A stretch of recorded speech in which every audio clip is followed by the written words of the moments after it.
The Office of the Auditor General of the Federation has accused the Central Bank of Nigeria, under the leadership of former Governor Godwin Emefiele, of recirculating dirty and unfit banknotes valued at 29.77 billion naira in violation of the Apex Bank's own clean note policy. The allegation is contained in the newly released Auditor General's annual report on non-compliance and internal control weaknesses in the MDAs for the year ended December 31st of 2022, which detailed how several CBN branches issued out banknotes already classified as counted audited dirty, a category of notes formerly processed and certified as unfit for circulation. According to the audit reports, the CBN released the condemned notes across Abuja, Lagos, Bauchi, and Jos branches between April and December of 2022. The Abuja branch accounted for the bulk of the reissued notes, with 28.615 billion naira released between October and December of 2022. Arise News analyst Dayo Sobowale joins us now to discuss this report and the need to improve the quality of banknotes in circulation. Good afternoon, Mr. Sobowale. Many thanks for joining us. Good afternoon. It's a pleasure of being here, Suya. Now, when it comes to this this issue of the 29.7 billion naira that was recycled, is this a case of a standard practice that went wrong or outright negligence? It is a bad practice. No, not even standard. It's nothing near standard. But the reason we are all witnesses to what transpired at the CBN on the eve of the election. You know, this is a report for the year ended 2022. That was before the election. And Emefiele was the governor. And he was distracted because he was seeking presidential candidature, which he did not get. But he got the go-ahead of his boss, the president, to do this. So, and it has resulted negatively on the CBN productivity and efficiency, which is what this is all about. The auditors have done their job very well, but then it's a historical sort of thing. It's not as if it's this central bank that is involved, this tenure of the present governor that is involved, but it's the one to clean up the mess now. Yep. It's to clean up the mess and report back that he has regularized the irregularities. But meanwhile, Emefiele himself is having his day in court, and I wish him the best of luck there. But it's a clear case of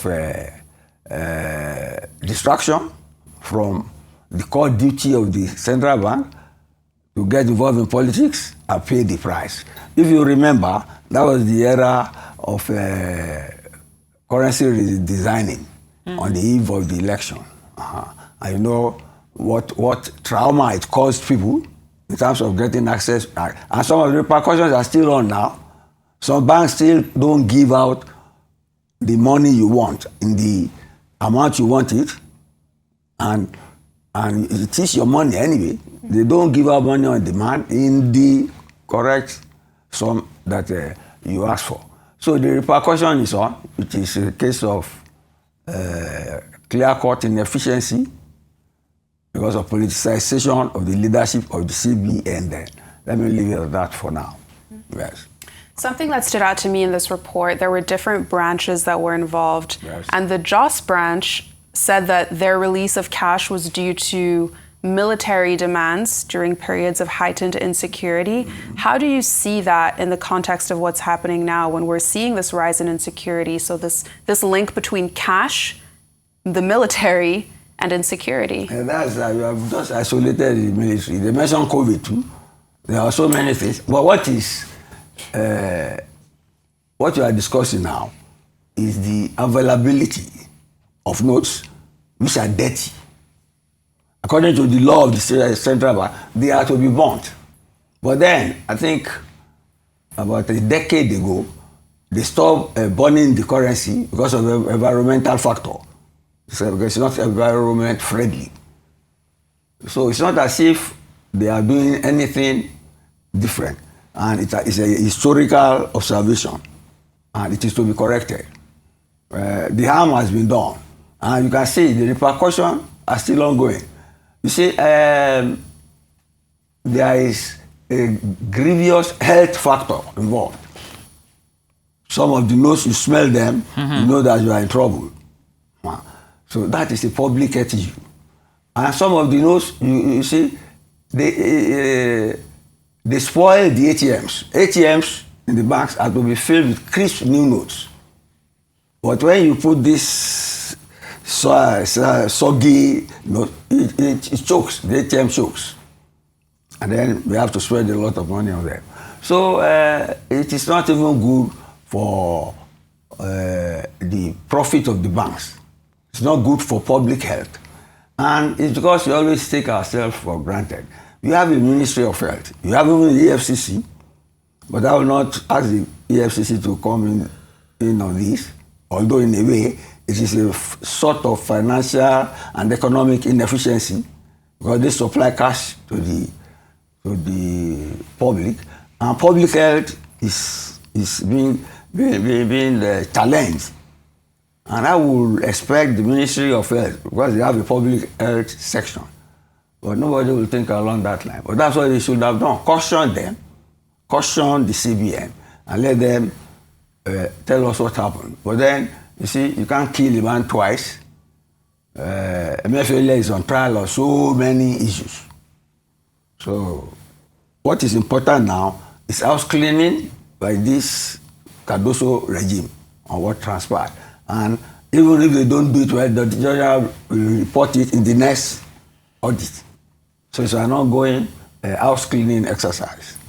Well said, Mr. Sobowale. I appreciate the aspect of that you brought regarding health when you perceive some of the whatever comes out of these notes. But it reminds me of what the poor maintenance culture as a country. We've seen, for instance, in other countries that they've moved towards the use of polymer notes, but we, being Nigerian, we're always reactive. What do you think? No, it's because of the politicization.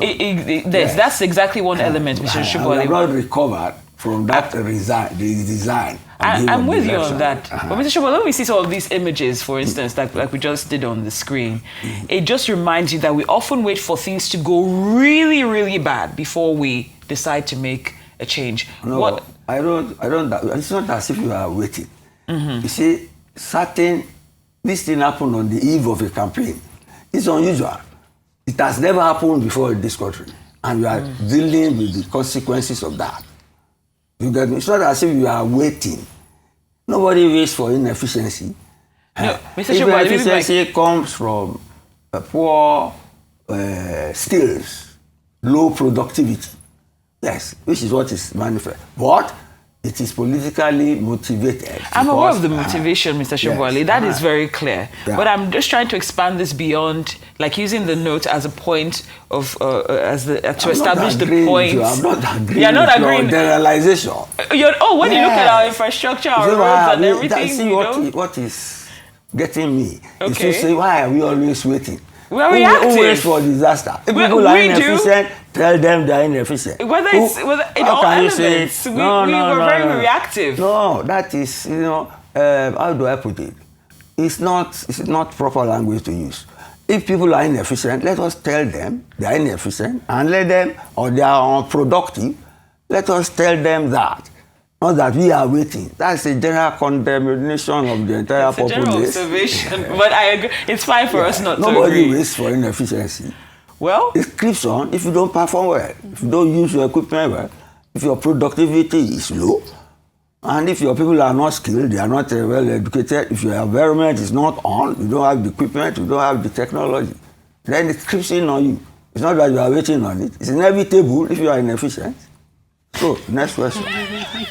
No, I think we've actually run out of time. Okay. Mr. Dayo Sobowale, thank you very much for joining us on this topic.